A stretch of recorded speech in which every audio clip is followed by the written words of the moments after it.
Good evening and welcome back to 31 Horror Nights. It's October 23rd and tonight's movie is The Medium. This is a found footage / mockumentary film from Thailand and South Korea from 2021. And considering that the director of The Wailing both produced and co-wrote this movie, I guess I shouldn't be surprised that it's 2 hours and 10 minutes, making it probably the longest found footage movie I can think of. And tying with Nope for the longest movie I'm even watching this month. According to the trailer, this movie is a documentary about shamans or mediums in Thailand. Or at least I think that's what it's supposed to be. Most of the trailer seems to be about this young woman getting possessed.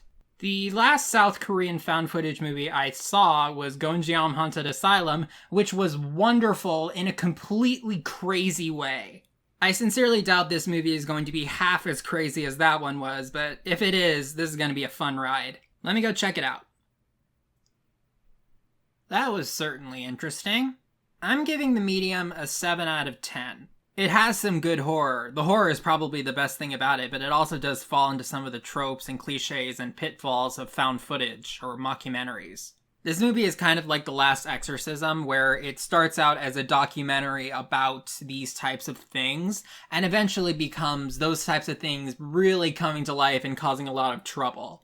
Although the documentary started out with a very neutral point of view instead of beginning with trying to prove this stuff wrong. I kind of like what they did with the characters in this family. Even Nim, who serves as a shaman, she's still like a very down-to-earth, normal person. She's respectful, she cares about her family, and she even cracks a few jokes. I also really liked the performance behind the one who was getting possessed, Mink. Just like The Last Exorcism, this involves a lot of contortions, and she does it very well. In fact, those contortions are part of the best scare in the entire movie, in my opinion. And while this movie isn't quite as intense as Gonjiam, it certainly tries.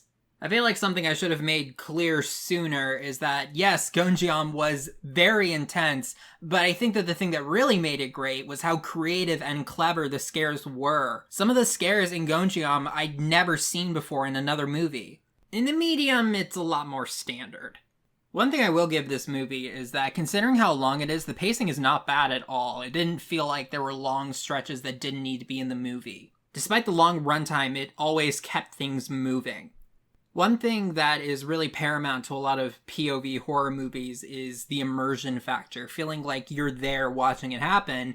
And it has a lot of the things that some found footage movies do that no one would actually do in real life that kind of takes you out of the experience.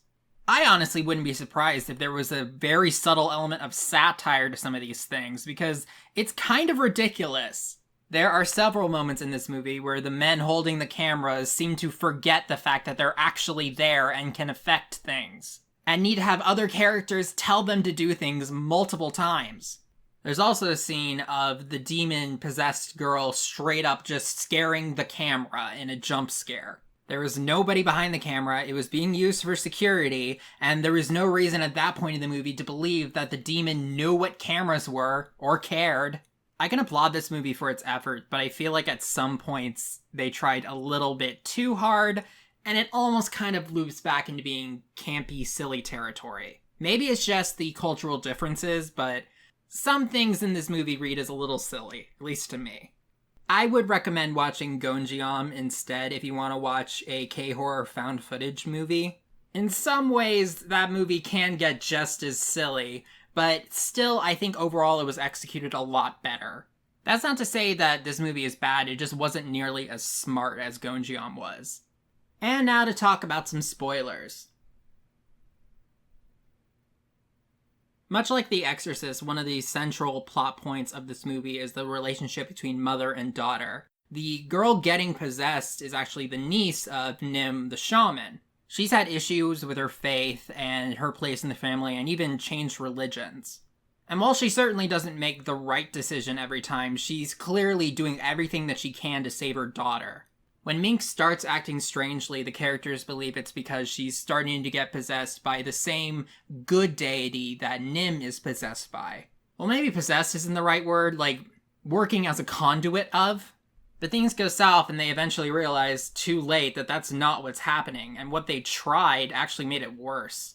They tried to do a ceremony that was supposed to be to accept the good deity in her so that they could end the horrible transitional period. But since that wasn't what was going on, what that really amounted to was them opening up her body and saying, free real estate. Now she's just got a whole gaggle of ghouls inside of her. Mink doesn't really act the way that, the Western perception is of someone possessed by a demon. There's no, psychic powers, or at least not really. She's still a normal human, just a completely feral normal human. Except even though she acts like a brainless animal, there is still something inside her that has intelligence, the ability to trick other people.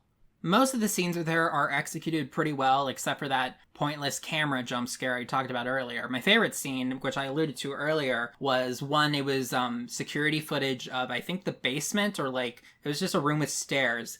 And it held on the shot for so long, I was thinking, okay, something's going to pop out. But actually something was moving very subtly in the shadows underneath the stairs. And eventually I noticed that it was Mink, sort of contorting and crawling her way out of it. It isn't until well after I noticed it that they actually zoomed in and focused on it. Really subtle moments like that were very effective. Not so effective were the exact opposite of that. Really ridiculous things like people getting down on all fours and growling like animals. That might just be another cultural difference, though. There are some of the classic dumb horror movie character decisions, like running and trying to hide further in a house instead of trying to escape, and that was even dumber here since the door was wide open right in front of the guy. And bonus found footage movie cliches, like the cameraman just standing there watching something horrific instead of running away. Still, there were more hits than misses in this movie. One thing I do like is that some of the really, really gruesome things they actually don't film, like it will happen off camera. Some things are worse if they're left up to the imagination, and this movie knows that. While this movie does work, I think it has a bit of a problem trying to maintain its tone. And while it does have a good plot and good horror, some of that plot and horror is a little bit derivative of other movies. And some of the best characters that they set up are not present for the final act of the movie. You're mostly just left with the camera people, who again, barely exist as characters. Still, in the grand scheme of things, those aren't that big of problems when you compare it to how much the movie does get right.